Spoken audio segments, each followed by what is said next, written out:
Assalamualaikum, Ibu. Boleh minta waktunya sebentar? Waalaikumsalam. Boleh? Silakan duduk. Apa kabar Andi? Baik, Ibu. Begini, ada yang mau saya diskusikan tentang perguruan tinggi. Oh ya, bagus sekali. Kamu sudah punya rencana studi lanjut ya? Iya, Ibu. Benar sekali. Saya sudah bercita-cita kuliah di sana dari SMP, Bu. Oke. Apa nih yang ingin kita bahas dulu? Jadi begini, Bu. Saya sebenarnya mau melanjutkan ke ITS. Orang tua juga sangat mendukung, tapi saya masih bingung mau ambil jurusan apa. Menurut Ibu, saya pilih jurusan apa ya? Wah, sudah punya rencana ke ITS ya? Coba kita identifikasi. Selama kamu belajar di SMA ini, pelajaran apa yang kamu suka? Nanti kita sesuaikan dengan nilai belajar serta bakat dan minat yang kamu miliki.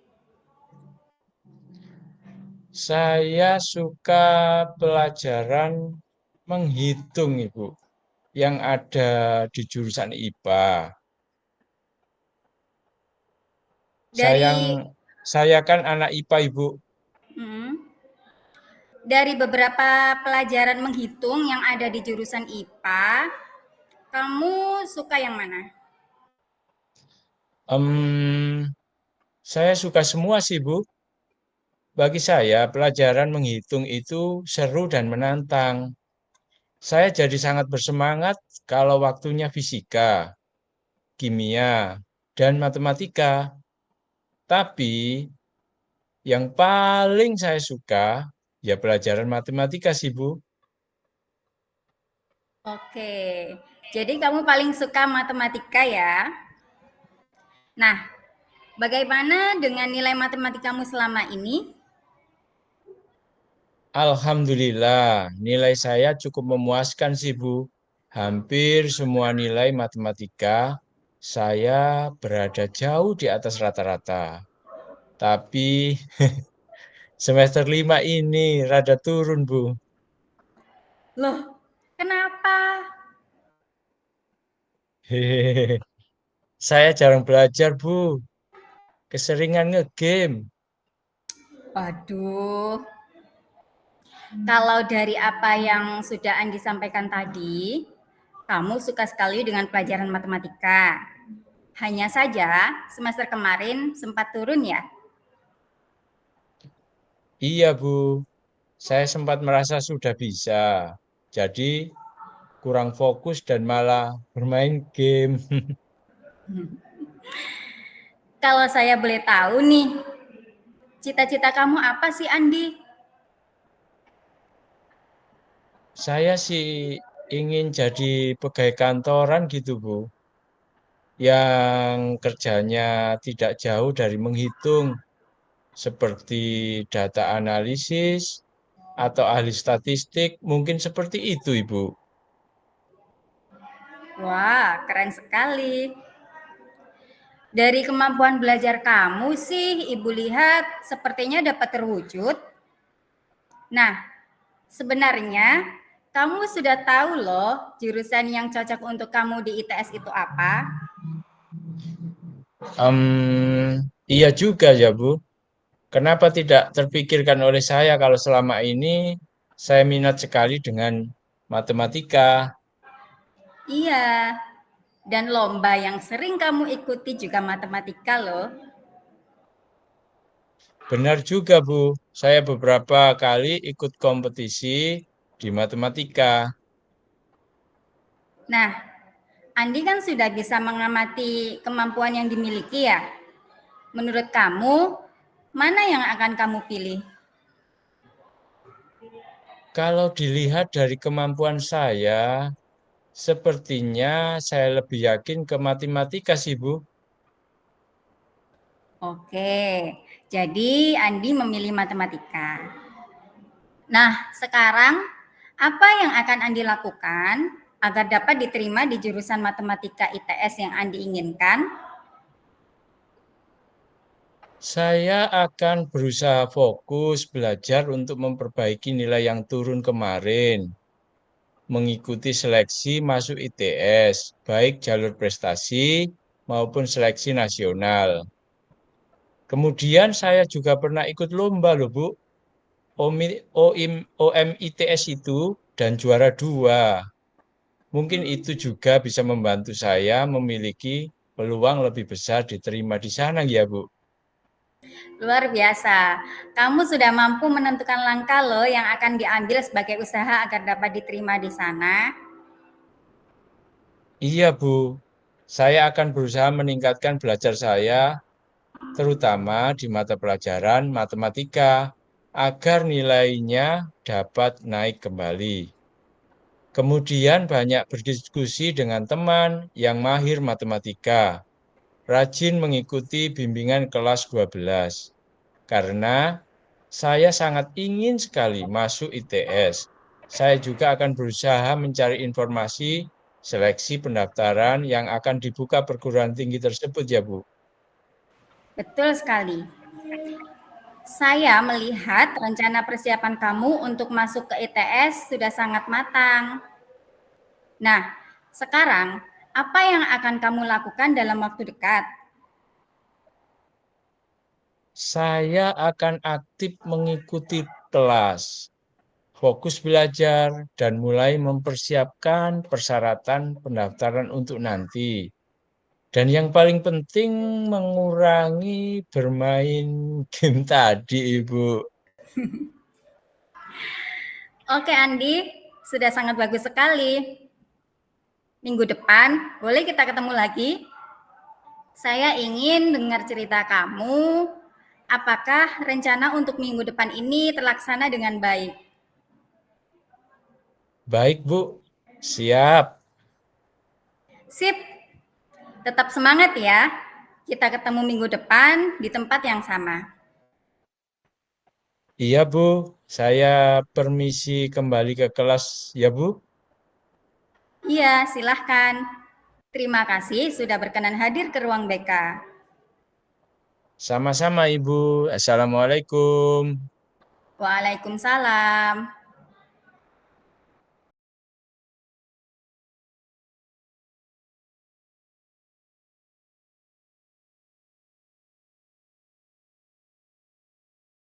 Bismillahirrahmanirrahim. Kita Bismillahirrahmanirrahim. lanjutkan untuk coaching yang kedua. Monggo, Bu Maulida. Assalamualaikum.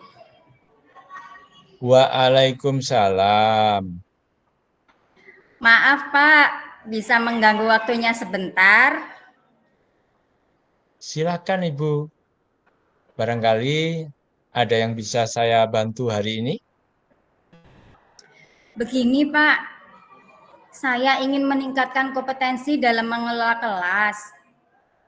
Selama ini, saya kesulitan mengatur kelas. Banyak siswa yang suka berbicara saat pelajaran saya berlangsung. Wah, bagus sekali itu, Bu. Kemudian apa tujuan Ibu dalam meningkatkan kompetensi tersebut?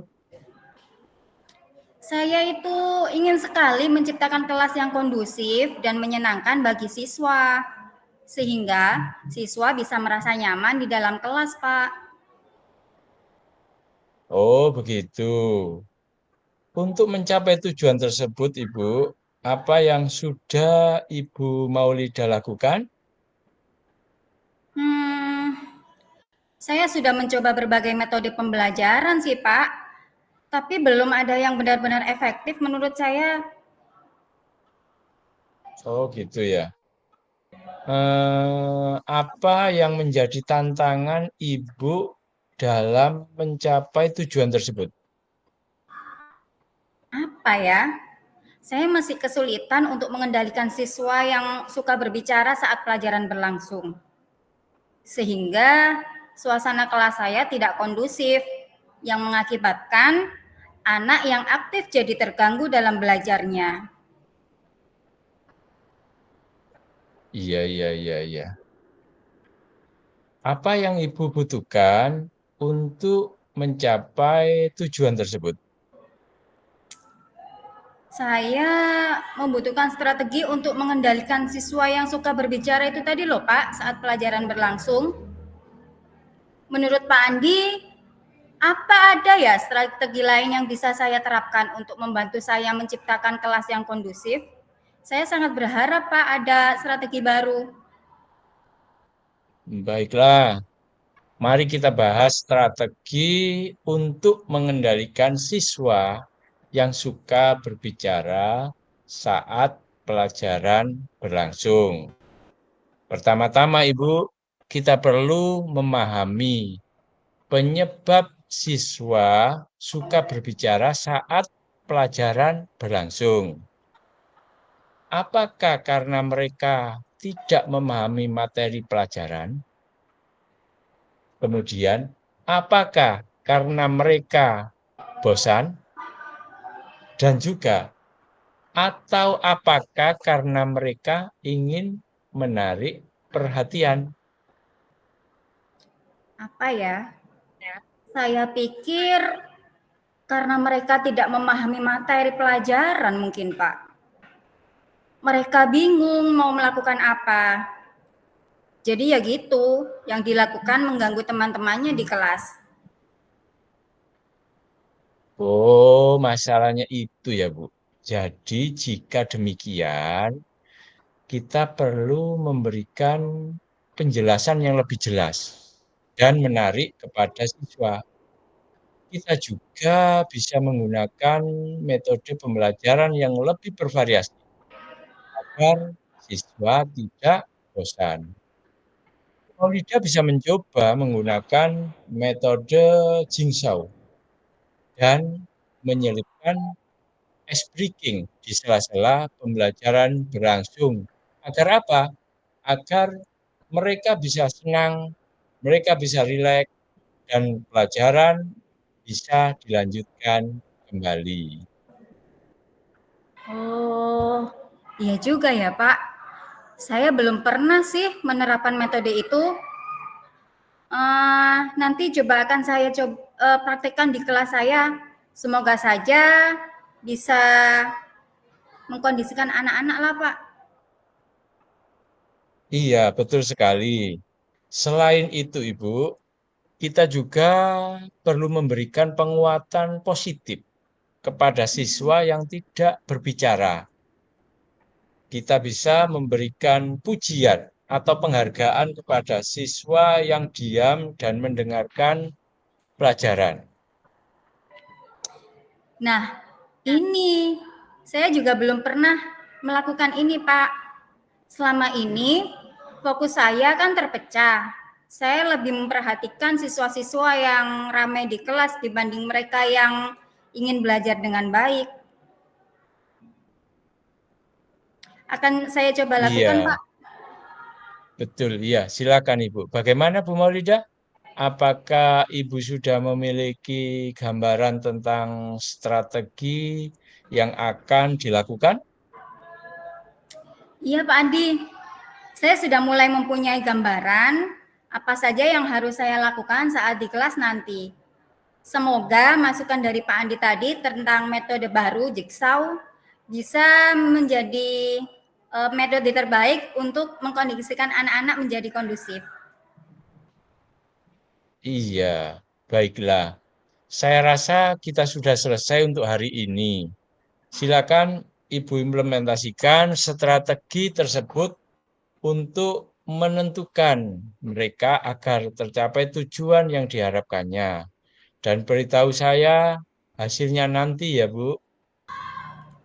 Terima kasih Pak Andi atas inspirasinya. Semoga bisa bermanfaat untuk saya ke depannya dan bisa saya praktikkan dengan baik. Sama-sama Bu Maulida. Semoga Bu Maulida tetap semangat dan bisa melaksanakan semua aktivitas dan bisa juga di kelas nanti bisa kondusif anak-anak mau mengikuti semua pelajaran dengan baik dan juga nanti hasilnya juga sangat memuaskan, Ibu. Amin. Terima kasih Pak Andi motivasinya. Pak Andi, saya mohon izin ya, ada kelas di kelas 10. Ya, Ibu, monggo dipersilakan. Terima kasih Pak Andi. Assalamualaikum. Waalaikumsalam warahmatullahi wabarakatuh. Alhamdulillah. Yang pertama, nggih, yang kita refleksi itu yang pertama sebagai Bu Maulida sebagai coach ya, saya sebagai teman sejawat. Dari gambaran secara umum itu saya rasa sudah bagus. Karena apa? Karena eh, coachnya itu memberikan motivasi, memberikan semangat, dorongan, dan juga sebagai mitra, sebagai teman. Jadi pembicaraannya mudah dipahami oleh eh, coach tadi, oleh siswa tadi tersebut. Jadi akhirnya anak tersebut bisa menyampaikan apa yang perlu ditanyakan, sehingga anak merasa grogi.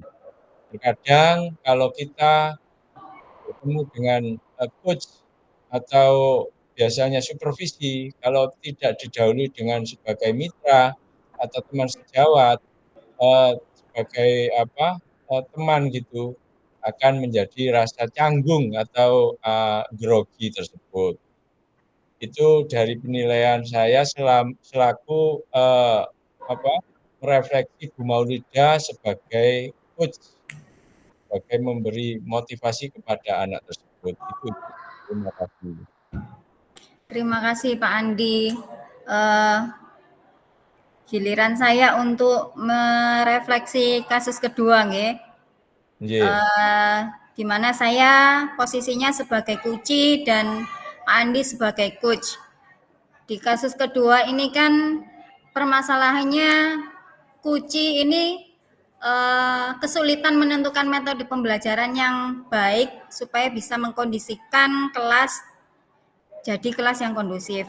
Nah, selama percakapan yang saya ikuti tadi, kalau saya amati alurnya sudah sesuai dengan alur Tirta, di mana mulai dari awal ada tujuan. Tadi Pak Andi menanyakan apa tujuan ibu, begitu. Ada kalimat seperti itu.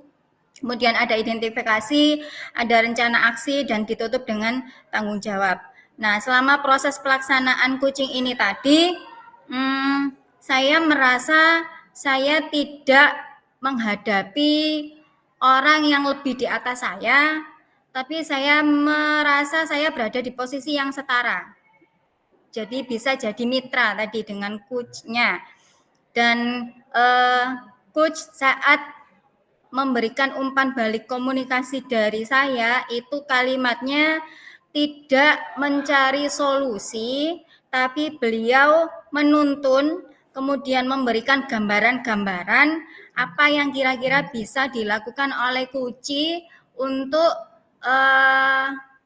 merubah atau memperbaiki metode pembelajarannya supaya menjadi kelas yang kondusif. Tadi coach memberikan beberapa gambaran barangkali melalui jigsaw atau memberikan ice breaking. Nah, ternyata kuncinya belum pernah melakukan itu. Sehingga kunci mengambil keputusan, oh iya itu nanti bisa saya praktekkan di metode pembelajaran saya selanjutnya. Jadi yang saya rasakan saya benar-benar jadi mitra di sini, tidak ada gap antara coach dengan kunci. Kemudian dalam prosesnya sudah masuk di tahapan tirta dan keputusan akhir tetap tadi diambil oleh kunci bahwa dia akan melaksanakan pembelajaran metode dengan jigsaw mempraktekkan itu di kelasnya. Begitu Pak Andi yang bisa saya refleksi dari kegiatan ini. Jadi terima kasih Bu ya untuk refleksi dan masukan sebagai bahan pertimbangan untuk kelanjutan kita jika ada kejadian atau keadaan memberi kepada teman sejawat atau kepada siswa kita di kelas masing-masing. Oke. Semoga bisa kita tularkan ke depannya dengan teman dan siswa kita, Pak. Nggih, amin.